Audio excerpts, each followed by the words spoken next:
Dear students, a very happy Independence Day to all.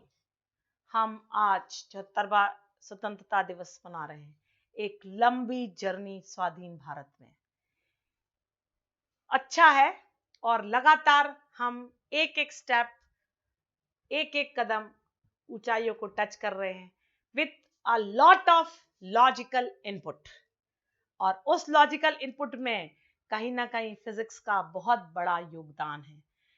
तो हम आज फिजिक्स का एक नया टॉपिक पढ़ेंगे।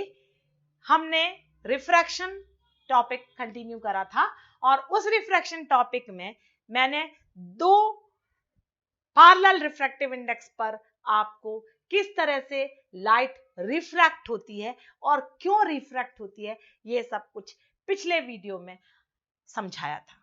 अभी हम आगे चल रहे हैं।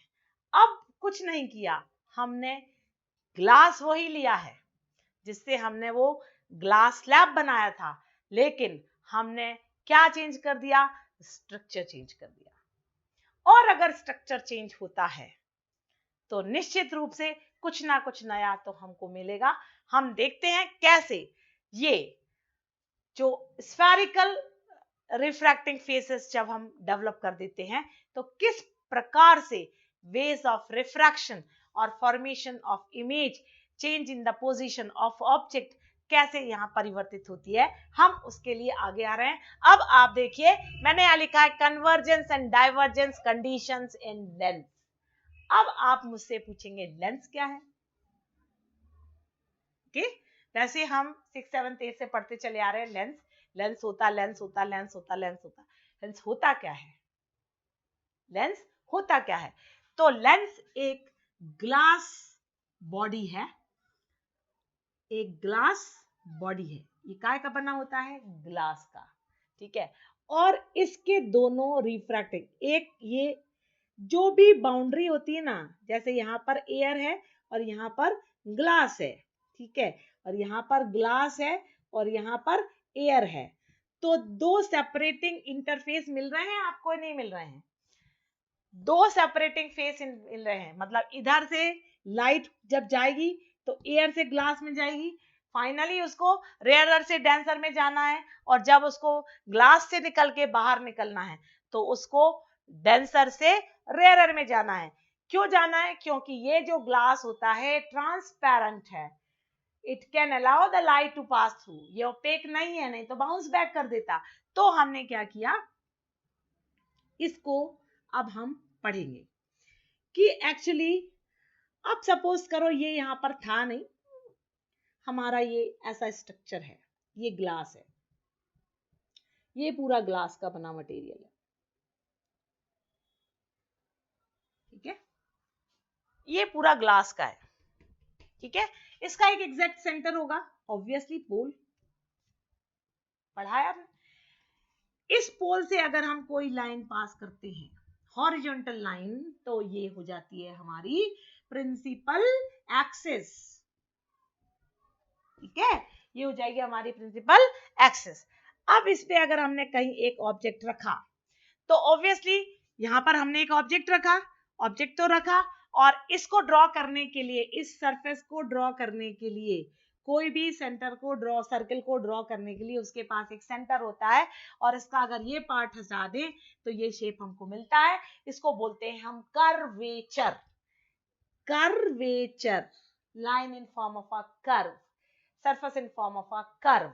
तो इसके लिए भी कहीं ना कहीं यहाँ पर एक सेंटर एग्जिस्ट कर रहा होगा, निश्चित रूप से इसको हम सी बोलते हैं।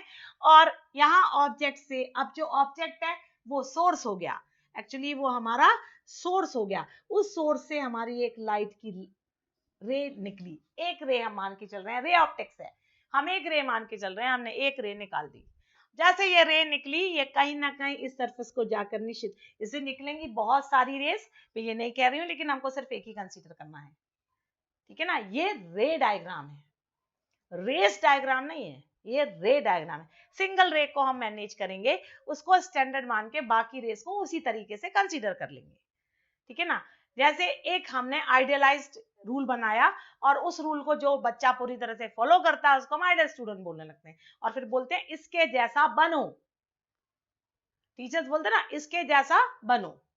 इसी तरीके से हम यहाँ पर एक रे लेंगे और वो जिस तरह से अपना कैरेक्टरिस्टिक्स फॉलो करेगी उस हिसाब से हम कह देंगे इससे जितनी भी रेस निकल रही हैं वो भी सेम तरह की कैरेक्टरिस्टिक्स फॉलो करेंगी, इसलिए हम इसको बोलते हैं रे डायग्राम। रेस डायग्राम नहीं है, रे डायग्राम, ठीक है। इस पॉइंट पर आए और हमको इस पॉइंट पर अगर हम एक टेंजेंट ड्रॉ करें, क्या ड्रॉ करें? टेंजेंट। टेंजेंट आप पढ़ चुके हैं, एक कोई भी सर्किल के किसी एक बिंदु से जो लाइन पास होती है उसको हम टेंजेंट बोलते हैं, ठीक है। अब ये टेंजेंट हो गई, ये पॉइंट ऑफ इंसिडेंस हो गया। इस टेंजेंट पर हम एक इमेजिनरी परपेंडिकुलर लाइन ड्रॉ करें तो वो हमारा नॉर्मल होता है। तो जब भी पॉइंट ऑफ इंसिडेंस है आपको उस पॉइंट ऑफ इंसिडेंस पर एक नॉर्मल बनाना जरूरी है, कंपलसरी है।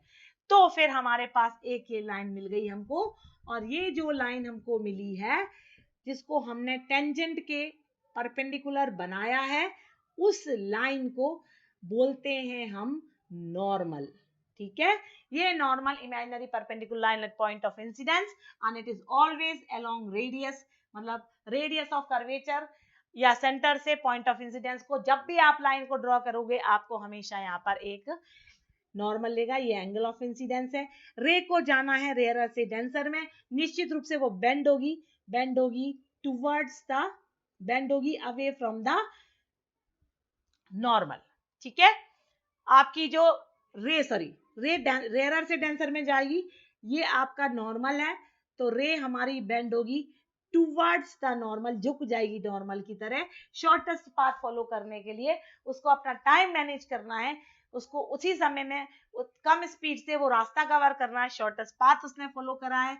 और ये पॉइंट आकर वापस से ये रिफ्रैक्टिव रे कहीं ना कहीं प्रिंसिपल एक्सिस से मिली है।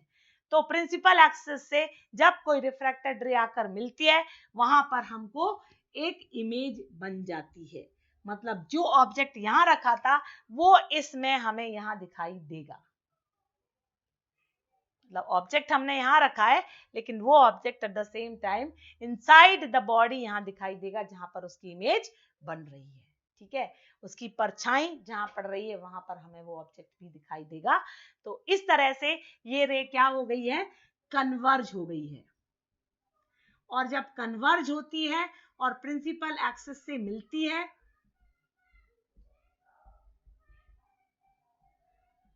we always get a real image।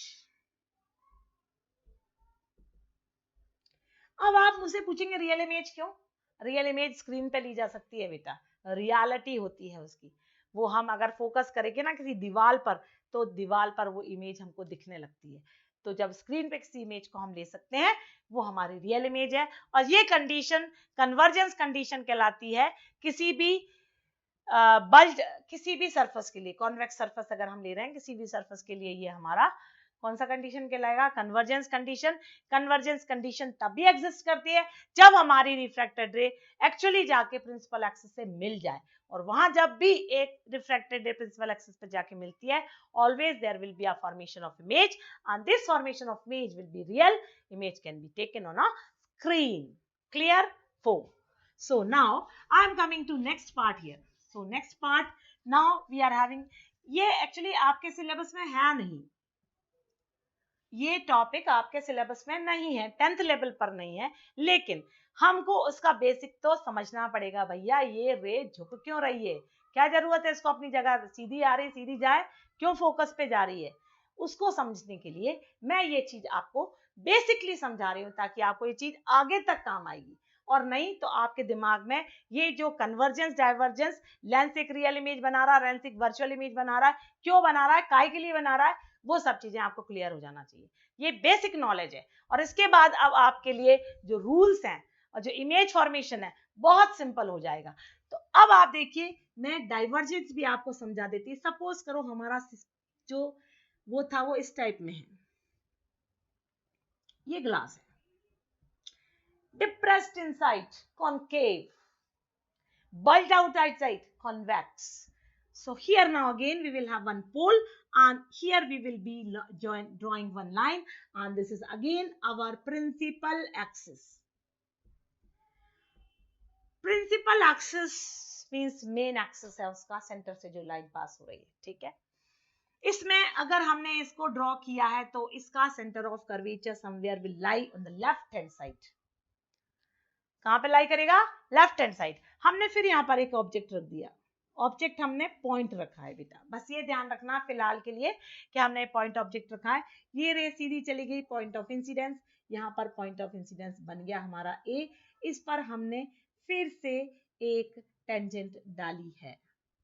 उस पॉइंट ऑफ इंसिडेंस पर आप टेंजेंट डालोगे तो आपको जो पॉइंट ऑफ इंसिडेंस है उससे आपको एक 90 डिग्री का एंगल बनाना है विथ सेंटर ऑफ कर्वेचर।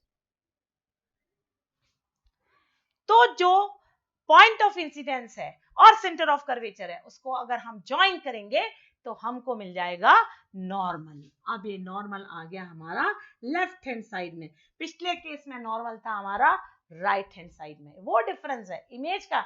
आप डायग्राम बनाना सीखो, आपको फिजिक्स बहुत आसान हो जाएगी। डायग्रामेटिक अप्रोच आपकी फिजिक्स के लिए होना जरूरी है। अब ये नॉर्मल हो गया ना पॉइंट ऑफ इंसिडेंस, ये इंसिडेंट रे, ये हमारा एंगल ऑफ इंसिडेंस। रेयरर से डेंसर में हम जा रहे हैं, तो रे को क्या करना है? रे को क्या करना है? रे रेयरर से डेंसर में अभी भी जा रही है। अब जब रे रेयरर से डेंसर में जा रही है, ये बेंड होगी टुवर्ड्स द नॉर्मल, तो ऑब्वियसली ये बेंड हो गई टुवर्ड्स द नॉर्मल। मतलब पिछले केस में वो नीचे झुक रही थी, इस केस में ये ऊपर झुक रही है। ये डिफरेंस आता है बेटा। इसके कारण से अब ये जो रे है ये हमारी आ गई रिफ्रैक्टेड रे।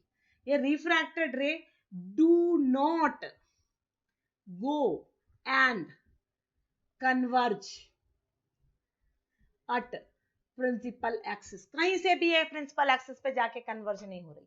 अब नहीं हो रही तो हमको तो ये पता लगाना पड़ेगा, अगर ये कन्वर्ज नहीं हो रही है तो कहीं ना कहीं से तो आ ही रही होगी भाई। अगर इसका डेस्टिनेशन यहाँ नहीं है तो ये कहीं से इसका ऑरिजिनेशन तो हुआ होगा। इसलिए हम इस रे को, जो हमारी ये रिफ्रैक्टेड रे है, उसको हम पीछे की तरफ एक्सटेंड कर लेते हैं। ये हमारी जो रे है एक्सटेंडेड बैक रिफ्रैक्टेड रे है। ये तभी करेंगे जब ये रेस पर जाके नहीं मिलेगी, क्योंकि ऊपर चलेगी तो कैसे प्रिंसिपल एक्सिस पे आएगी। तो हम इसको एक्सटेंडेड बैक ले रहे हैं। यहां पर ये appears to diverge हो रही है, appears to diverge from a point on principal axis। तो जिस पॉइंट से वो अपीयर होती नजर आएगी, डाइवर्ज होती प्रिंसिपल एक्सिस से, उस पॉइंट पर हमको फिर से हम मानेंगे यहां पर एक इमेज, बट ये इमेज रियल नहीं होगी, वर्चुअल होगी, क्योंकि डाइवर्जेंस के कारण आ रही है। एक्चुअली यहाँ जब एक्चुअली रे प्रिंसिपल एक्सिस से मिलती है तो ही रियल इमेज है, और जब ऐसा लगता है कि रे appears to diverge from principal axis तो वो डाइवर्ज रे कहलाती है। और डाइवर्ज रेज जो प्रिंसिपल एक्सिस से चलती हैं उनसे हमेशा हमको वर्चुअल इमेज मिलती है on the same side of object. पिछले केस में आपने देखा जो इमेज थी वो अपोजिट साइड ऑफ ऑब्जेक्ट थी, मतलब ऑब्जेक्ट हमारा रेयर में था, इमेज हमारी डेंसर में थी, वो रियल थी। ओके, लेकिन जब हम डाइवर्जेंस पे आए तो ऑब्जेक्ट हमारा रियर में है, इमेज भी हमारी रियर और मीडियम में आ रही है। तो इस तरह की जब कंडीशंस होती हैं तो हमको हमेशा वर्चुअल इमेज मिलती है। ये बहुत बेसिक सी चीज है, इसके बिना आपका लेंस पढ़ने का कोई मतलब नहीं है। अब आपको ये समझ में आ जाएगा। अब मैं जब आपको लेंस पढ़ाऊंगी तो ये चीजें अगर आपके दिमाग में रिकॉल रही तो आपको बहुत आसान से समझ में आएगा कि एक्चुअली लेंस एक कुछ रटने जैसा नहीं है। अगर हमको डायग्रामेटिक अप्रोच उसकी मालूम है तो हम आराम से रूल्स और इमेज फॉर्मेशन बाय लेंस पढ़ सकते हैं, क्योंकि उस पर बेस्ड न्यूमेरिकल्स भी डायग्राम्स पर बेस्ड आते हैं। न्यूमेरिकल अप्रोच तो है ही, लेंस मैग्निफिकेशन के फॉर्मूले हैं ही, वो हमें पढ़ना ही है। बट आज के लिए मैं इस सेशन को यहीं कंक्लूड कर रही हूँ। आगे मैं आपको बताऊंगी किस तरह से ये जो बेसिक अप्रोच मैंने कन्वर्जेंस और डाइवर्जेंस की आपको समझाई है, वो कैसे कॉन्केव लेंस और कॉन्वेक्स लेंस में फॉलो अप होती है, ठीक है। पर एनी हाउ बेसिक फिनोमेना जो इसकी है वो है रिफ्रैक्शन। लेंस हमारे बने हैं तो सिर्फ रिफ्रैक्शन के कारण, चाहे वो कॉन्केव लेंस वर्कआउट कर रहा हो चाहे कॉन्वेक्स। तो बेसिक अप्रोच इसकी यही है कि लाइट दें, अपना टाइम को मैनेज करते हुए, अपने टाइम को मैनेज करते हुए, बिना टाइम गंवाए, बिना कोई स्पीड का एक्सक्यूज बनाए और बिना ईगो दिखाए, झुक के शॉर्टकट फॉलो करके, एडवर्स सर्कमस्टेंसेस को बर्दाश्त करके अपनी स्थिति, अपने पोजीशन को बनाए रखा और जहां पर उसे पहुंचना था वो पर्टिकुलर टाइम में वहां रीच करी है। तो ये बेसिक रिफ्रैक्शन है, bending of light when a ray of light passes from one medium to another medium of different densities. Clear? So all the best, keep learning, learning, learning and learning. That is the basic goal of your life, dear students. Without that you will find yourself no best supportive stand in the life. Education is must. Education is must. हम ये excuse नहीं बनाएंगे classes नहीं लग रही, school नहीं चल रहे, टीचर्स क्लासेस में नहीं है, बच्चे क्लासेस में नहीं है, हम एक दूसरे के आमने सामने हैं और उसके लिए भी जो टेक्नोलॉजी यूज हो रही है वो टेक्नोलॉजी यूज हुई है हमारी फिजिक्स की। Thank you.